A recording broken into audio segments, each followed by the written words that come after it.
Good morning, Earth and World. Kelly Akers here from the nonprofit organization Seed of Zion, here to show people that narcissism is embedded in us all. And could it not be embedded in us all because we live in a narcissistic world? A narcissistic world where our narcissistic president just posted up a meme of his rivalries as apes.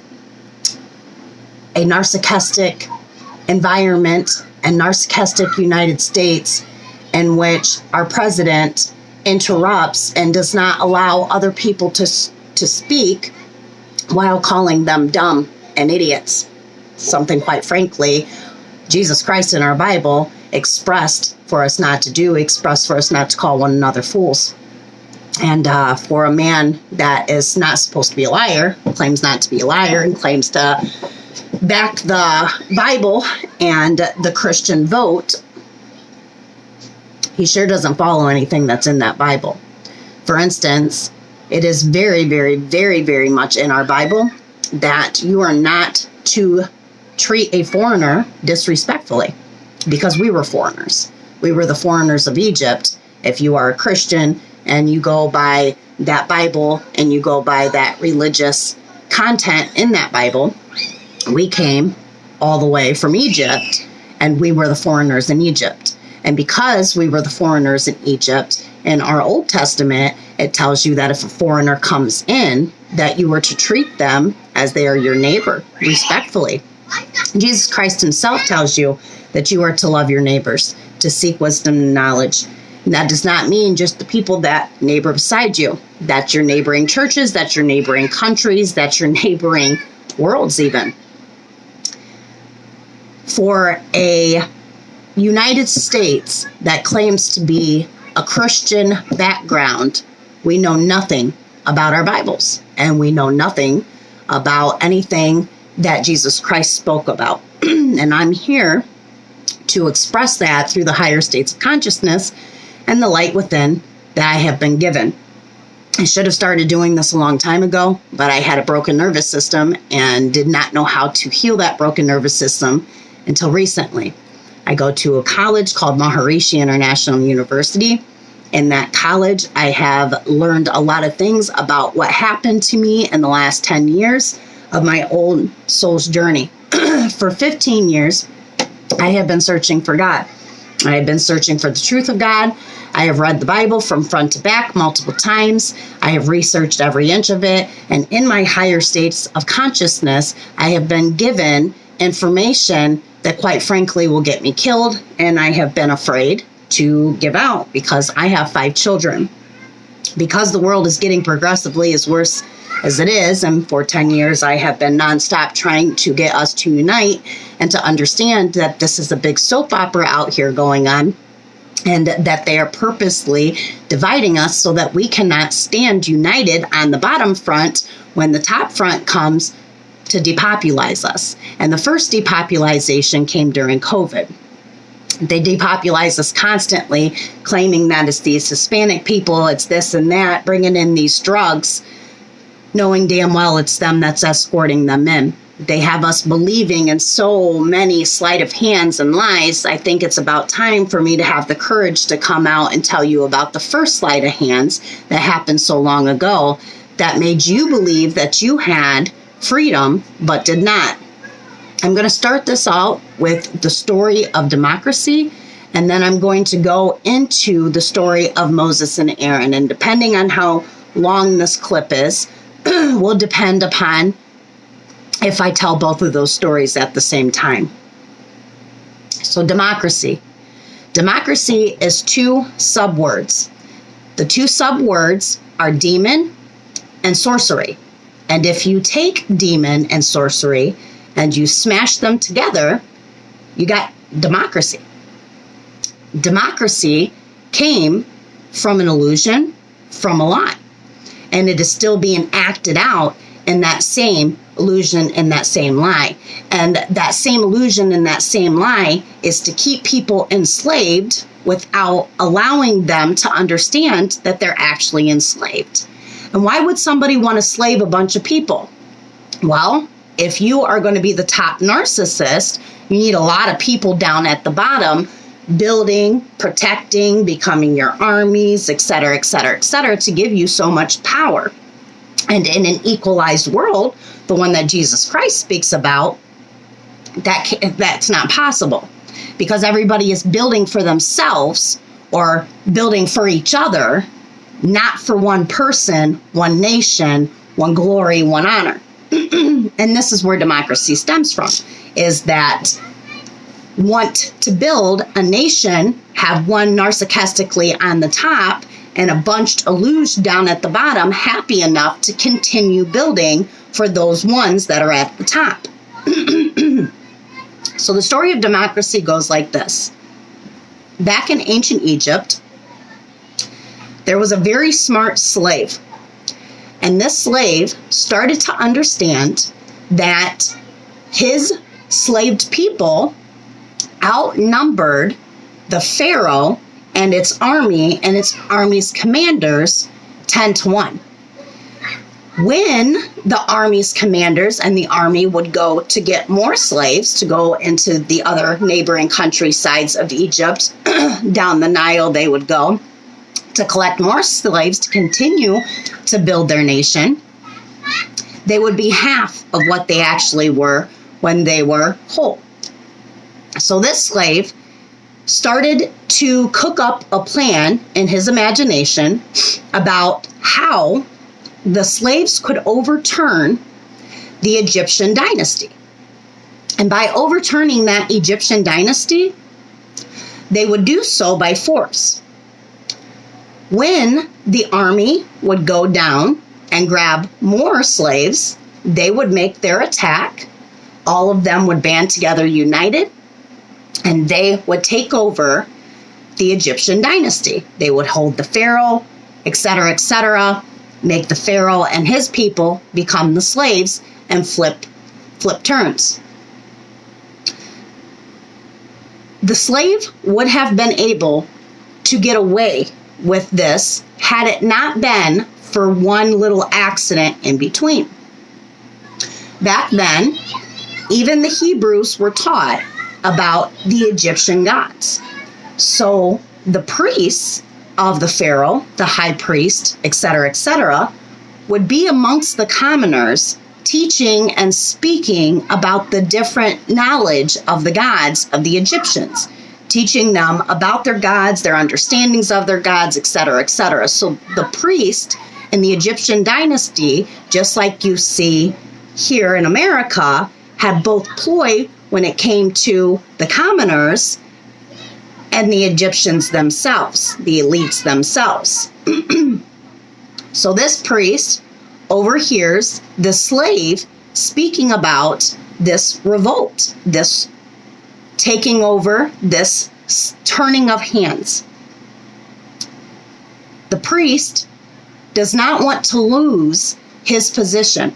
A priest back then, even though was not the Pharaoh, was not whatever, had a very prominent and very comfortable living. They had temples. They had nice beds. They had the choicest of foods. The priest went home after overhearing this slave's plan and realized that there was absolutely nothing that he could do to stop this from eventually happening, because sure enough, the slaves did outnumber 10-1 the Egyptians. And if they could unite and if they could get along, then they would overturn the Egyptian hierarchical dynasty. And the priest didn't want this to happen. And the reason why the priest did not want this to happen was because of narcissism, because he did not want to be an equal with his commoners. He wanted to be worshipped and above. A priest gets worshipped and above. And this is exactly why Jesus told you not to become a teacher, rabbi, etc. So the priest goes and he says his own prayers. On his bed that night, he sweats and he turns and he prays and he doesn't want to lose his position.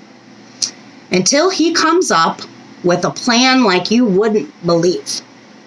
He goes to the Pharaoh the next morning and he tells on the slave who is going to revolt against him. And the Pharaoh, of course, wants to kill this slave. He wants to kill this slave right then and there. But the priest tells him, sir, if you kill him, they're going to revolt right now. He's got favor amongst the people. He has already went and put his plan in these people's heads. If you kill him, they're just going to start war now. And if they start it, they're going to finish it and they're going to win. Pharaoh, they literally outnumber us 10-1. There's absolutely nothing we can do to stop this. The Pharaoh, wanting to kill, very upset, the priest starts to calm down. He says, listen, he says, I've come up with a plan. He said, a plan that will work for generations. The Pharaoh, at his very wit's end, with the priest himself for trying to excuse the behavior of the slave, finally gives the priest his due turn to speak. And the priest tells him that he wants the Pharaoh to come out tomorrow and tell all of the Hebrews that they are free. The Pharaoh, of course, doesn't like this answer. He says, if I free them, how are they going to build my monuments? How are they going to build my big nation? How am I, the top narcissist, going to get all of my glory if I don't have people building for it? The priest tells them, slow down, calm down, like this. He says, I want you to come out tomorrow and I want you to tell everybody that they're free. But upon their freedom, they no longer can live in the Egyptian dynasty. Their homes, their houses, everything that you supply, they no longer can have. The priest says, Pharaoh, how would you like it if I told you that not only could I make these people willingly your slaves, but I could also make them fend for themselves? No longer would you have to supply those houses. They're yours.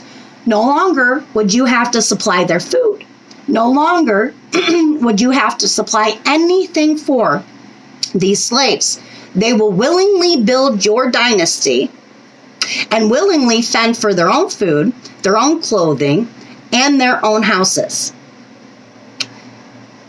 Now the Pharaoh is listening. Okay, priest, what do you got in mind? The priest goes over and picks up a tiny little piece of metal. It's in a circular shape because back then when they were building the monuments, so on and so forth, the swords, yada, yada, yada, they kept coming out with these little pieces of gold and silver that they didn't have much to do with. They would burn it back down, melt it back down, redo it, but all of these scrap pieces of metal just laying around with no real use for them. And the priest picks up one of them shekels, that's what they were called, picks up one of those shekels and says, what if I told you that I could get them to build for one of these shekels right here? And the Pharaoh laughs hysterically. No way, he says, would anybody be that dumb? No way could an illusion be that strong. No way is anybody going to build for a piece of silver. They're not going to do it. The priest says, Pharaoh, you're going to do it with fear because these people are comfortable with their homes and the food that you've given them, etc. Once you free them and tell them that they have to leave out of the countryside, where do they have to go? Everything that you have given them, they will have to fend for themselves. And because the slave has come up with this thought process, it's a punishment to them too. No longer will you provide their food. No longer will you provide their clothing. You're not going to provide anything. They're going to provide by giving and building brick by brick, and every brick is worth one of these shekels. 10 shekels will give them their clothing back. 100 shekels will give them a month in their homes. 100,000 shekels, and they can buy a small piece of land on your property. 5 shekels, they can get a loaf of bread. Are you seeing it yet? Are you understanding yet? The Pharaoh looks at the priest and he says, "Priest, this is a demon of a plan." And the priest says, "I got it from a demon. And because I got it from a demon, we are going to name it demon sorcery, demonocracy." We are all slaves, folks, still in that illusion, still playing that card. That card goes in to the storyline of Moses and Aaron. When Moses and Aaron came on the scene, they say that the Egyptians were very, very bad to the Hebrews. At this point in time, Moses, they weren't beat anymore. They were already providing their land, providing the same exact way that you are right now, with shekels.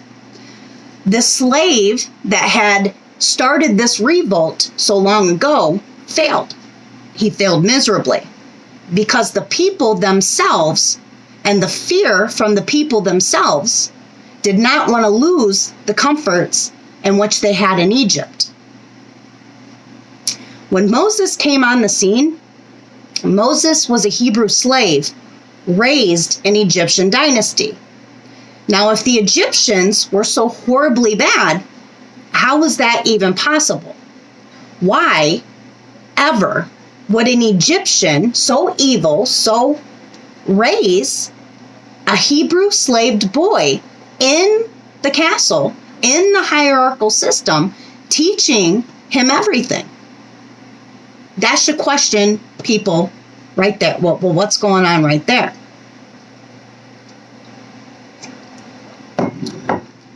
I do not judge these people when I tell this story.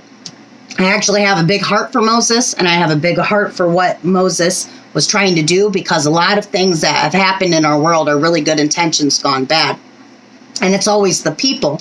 The people persuade the person of God, and they aren't actually able to do what they want to do because the people go against what God actually wants. And this is the same thing with Moses.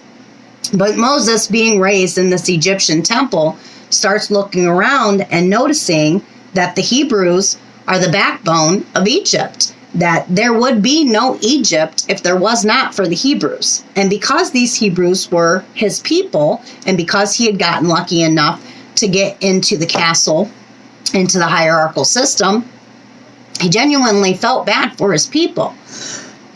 Moses is going in to the temples, and he is learning as a high priest would learn, because he's being raised by the Pharaoh of Egypt, the top lining of Egypt. And this Pharaoh loved Moses, loved him so much he called him a son. But Moses was never going to get, because of his bloodlining, the next Pharaoh position. It was impossible for him. He did not have Egyptian blood. And as he understands that he can never get this position raised inside of this Egyptian hierarchical system, and he starts realizing that the only reason why these Egyptians have these positions is because the Hebrews themselves are giving this position to them. He wants to free his people. So when he's in this temple and he's speaking to the gods, one God hears him, and one God bestows on him many signs, wonders, and magics, enough to get him and his people into freedom. And that's exactly what this God gave, was freedom. That's what was being asked, freedom.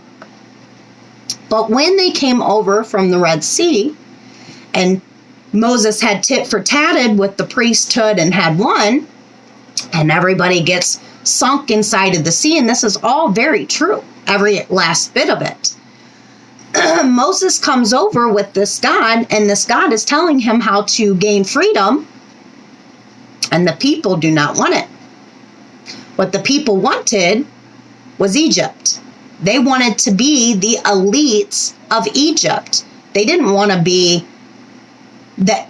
Back then, like, if you weren't in a kingdom, if you weren't, like, you were what do they call it back in the Bible? Damn it. Heathens. You were a heathen. So if you were a forest dweller, or you lived in the deserts, if you were a tent dwelling person, you were a heathen. If you were not a heathen, you lived in the castle walls. You were part of the city. You were part of the nationality, the nation. So when Moses takes all these people out into the wilderness, they start bitching and complaining because there's nothing out there. They didn't want freedom. God keeps telling them not to have a king, not to have a this, not to have a that. They listen to none of it because they want to be the nation. So what ends up happening is the people go right back in to their own demise because they didn't listen to God. They wanted freedom. God gave them freedom. But Moses and Aaron and his people, they didn't want that kind of freedom. They didn't want the heathen freedom. They wanted the nationality freedom. They wanted to be rich beyond with all the materials, and they wanted to sit while somebody else worshiped them and handed them grapes and so on and so forth. They wanted the tables to be turned from the Egyptian Hebrew dynasty. And that's exactly what they got. They ended up getting it. But by getting it, they went completely against what God told them. And that's how we're all slaves still to this day. And that's why we still chase narcissists off cliffs. Because we are so concerned about the materials instead of our actual freedom. And those materials are killing us. They're overstimulating us. They're putting us in stronger chains where we don't care what's going on up here at the top because I might lose my Corvette. I might lose my home. We're so concerned about our materials. We have no idea how heavy illuged we really are. That story about democracy is a very true story. And don't come out with Republican and try to make it any better because it's not. Both of them are the same. They are all meant to divide you so that you don't join forces together and get your actual freedom that should have been given a long time ago. See, because nobody owns this. God owns this world, nobody else. It's the narcissists of the world that keep bullying everybody into submission. And we're all following them narcissists off the cliffs, never understanding where that's heading and where that's going. What I just told you guys can get me killed. And I've been afraid to come out and express it for many, many years because it can get me killed. It got Charlie Kirk killed. But I'm not afraid of death anymore. Could give a shit less if I die anymore because there's nothing left in this world to give my children. There's nothing in this world but vanity and plastic surgery and fake. If my girls even go out in this world and try to become something, that somebody is going to tell them that they have to fake every inch of their selves to be who they're supposed to be. And this world has become so fake that we can't trust anybody. Nobody's holding positions that actually matter because they're faking them. The names that we have given to things of importance, like becoming a doctor, has very little importance anymore because, I'm sorry to say it, but doctors don't know what the hell they're doing. And that's evidently clear. And it's not their faults. They wanted just a normal life. They wanted to help people. It's the people above that are making the systems that we are actively joining into that is the issue. And until we can band together down at the bottom, unite down at the bottom, start not treating one another narcissistically with love, light, joy, and peace, and listening to one another with open hearts and open minds instead of mocking, laughing, and making fun of people, we're never going to see the truth. Because they've already bamboozled so much truth in front of your face, people don't know what to believe. which leads me back, unfortunately, to the things in the Bible that are coming true. When my light first turned on, God showed me the apocalypse. He showed me the end of America. He showed me that America was going to fall. He also showed me it was completely up to us whether it fell or not. That we could come and unite together. And for 10 years, I have been desperately trying to do that in any way, shape, or form. With my own family, with my significant other's family. I have been trying to bat and join people together, united, to stand up against this hierarchical system that we are running after and being chased right off cliffs on. But people are so rude, nasty, mean. They are so narcissistic themselves because they are also wanting that position, that hierarchical position, and who wouldn't? We all want to be accepted. We all want to be loved. Nobody wants to be judged, and everybody wants to feel that acceptance. But we don't understand that we could all feel it without having to do what we're doing nowadays. I hope this did something, because I can get killed for it. Have a blessed one.